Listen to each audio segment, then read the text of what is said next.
बता द बबुआ, लोगवा देते काहे गारी, बता द बबुआ।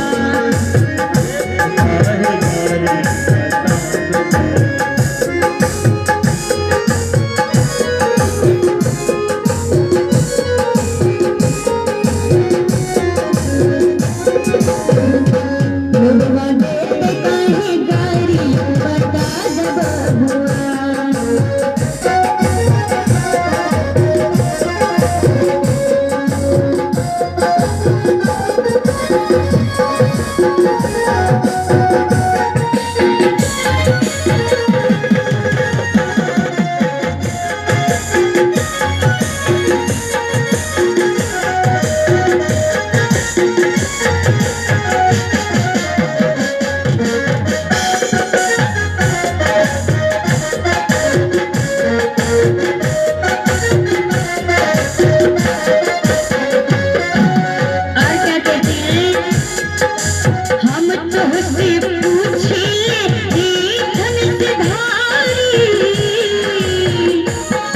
लोगवा देते काहे गारी, बता द बबुआ।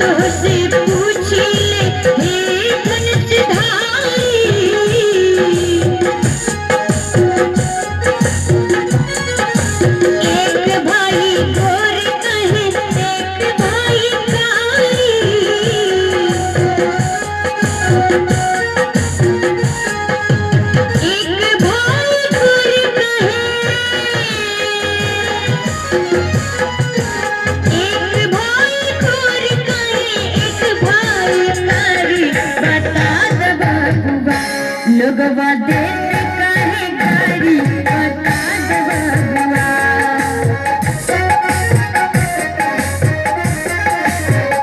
लोगवा देते काहे गारी, बता द बबुआ।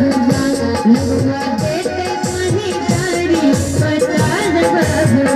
लोगवा देते काहे गारी, बता द बबुआ।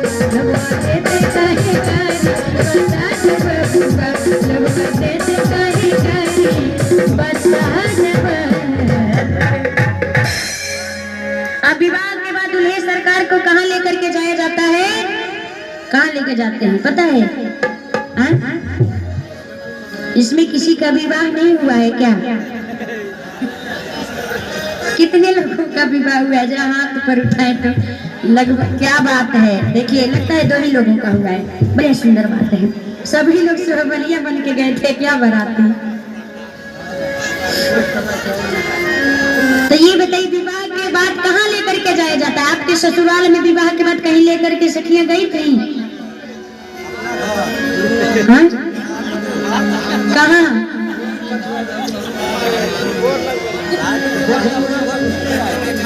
महाराज जी कह रहे हम लोगों का नहीं हुआ, उधर पूछिए। कहाँ लेकर के जाते हैं? विवाह के बाद कहाँ लेके सखियां जाती हैं? मंडप में तो विवाह हो गया। कोहबर क्या बात है, जोरदार ताली बजा दीजिए। असल बात बा बियाह हुआ भइले वहां लोग के बड़ी दिन हो गई तो भुला गए बाटे। कोहबर में इधर राम जी को सखियां लेकर के कोहबर में गई और एक सखी सीता मैया के चरण पादुका को कपड़े में ढक के लेके आई और दौड़ती हुई गई। नाना जीजा जी अभी द्वार के अंदर प्रवेश मत करिए, रुक जाइए रुक जाइए, ये हमारी कुल देवी है, इनको आप पहले प्रणाम करिए। चरण पादुका ढक के ले गई, कहने लगी कुल देवी है, इन्हें प्रणाम करिए तब अंदर प्रवेश मिलेगा। अब राम जी बेचारे सीधे साधे जैसे प्रणाम करने ही जा रहे थे, लखन भैया ने कहा ना ना भैया, ये सालियां हैं, ससुराल की सालियां बड़ी चतुर होती हैं, बड़ी खतरनाक होती हैं, आप ध्यान से रखिएगा। आप जरा किनारे हटिए, मैं संभालता हूँ इनको। अब लखन भैया आए, उन्होंने कहा अच्छा आप कहती हैं कि प्रणाम करो, हमारी कुल देवी है, परंतु हमें तो प्रणाम करना आता ही नहीं है, कैसे प्रणाम किया जाता है, जरा आप एक बार प्रणाम करके दिखाओ कैसे प्रणाम किया जाता है, फिर हम प्रणाम करते हैं। सखी शर्मा के भाग जाती है, तब तक दूसरी सखी कहती है सखी ये देखो, ये जो है ना गोरा वाला, ये बड़ा तिरछी नजर मारता है।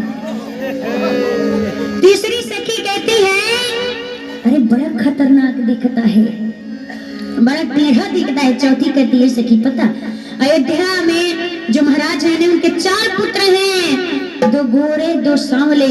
तब तक चौथी क्या कहती है सखी पता, अयोध्या के महाराज 3-3 शादियां करते हैं, 3-3 रानियां होती हैं। तब तक 5वीं सखी कहती है सखी पता, अयोध्या की माताएं जब खीर खाती है ना तो बच्चे को जन्म देती हैं, तो पुत्र को जन्म देती हैं। अब जैसे ही सखियों ने कहा कि जब अयोध्या की माताएं खीर खाती हैं तो पुत्र को जन्म देती हैं, लखन भैया को बड़ा जोर से क्रोध आया। लखन भैया ने कहा हाँ हाँ, हमारी अवध में माताएं खीर खाती हैं तो पुत्र को जन्म देती हैं, और तुम्हारे जनकपुर में, तुम्हारे मिथिला में क्या होता है, तुम्हारे मिथिला में तो ना ही बाप की आवश्यकता पड़ती है और ना ही माँ की आवश्यकता पड़ती है। वहाँ पे तो लड़कियां धरती फाड़ भर के स्वयं ही जन्म ले लेती हैं। बोलो भक्त वत्सल भगवान की। बहुत समय तक संवाद चलता रहा, समय कैसे बीत गया कुछ पता नहीं चला। और राम जी से सखिया कहती हैं कि हे जीजा जी कुछ दिन और रुक जाइए, आप बहुत काले हैं, आपको अबटन लगा के मल मल के नहवा के 1 महीना के भीतर गोरे कर देंगे।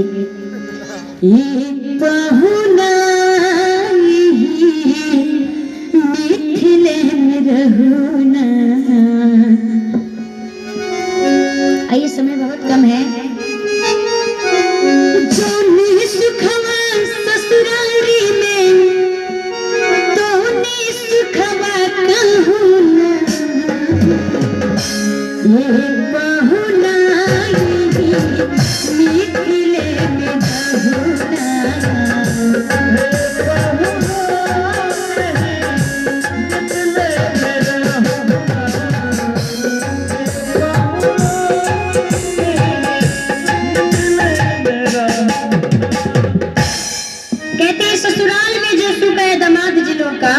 उतना सुख कहीं नहीं है। लेकिन अब आज के जमाने में आप जानते हैं, पहले दिन जब ससुराली जाएंगे तो बड़ा सेवा होगा, है ना।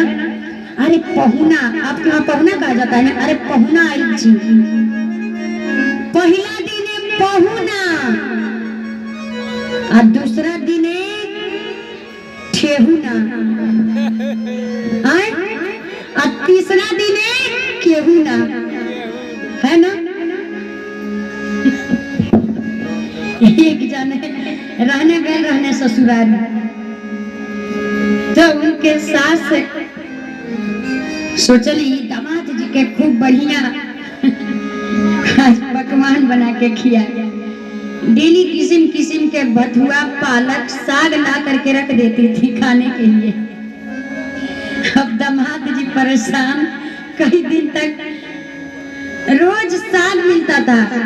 अब दामाद जी कहे घरहू लौकी बनहू लौकी, लौकी के तरकारी आई है, लौकी खा के देखनी चल गई नी ससुरारी। अपने धर्मपत्नी जी से क्या कहने लगे कि ये देखो एक काम करो, सासू माँ से बोल दो ना कि मुझे खेत दिखा दे, मैं रोज जाके चराया करूंगा खेत में। ये रोज घास पात ला करके रख देती है। अब सास जी भी परेशान